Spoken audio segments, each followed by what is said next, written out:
ফরজ। আমরা যে সিয়াম পালন করতেছি এটা ফরজ, এটা অব্লিগেটরি, এটা ছাড় নাই, সেটা রাখতেই হবে। ওকে, তাহলে এটা ফরজ।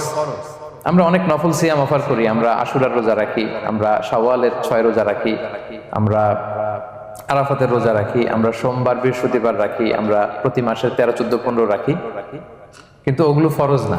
এই যে রমাদান মাসের যে সিয়াম 29টা বা 30টা, এগুলো কি ফরজ? এটা তো ক্লিয়ার সবার কাছে না? তো আল্লাহ বলেন এই সিয়ামকে তোমাদের জন্য রমাদানে ফরজ করা হয়েছে যেমনি ভাবে তোমাদের পূর্ববর্তীদের উপরও ফরজ করা হয়েছিল।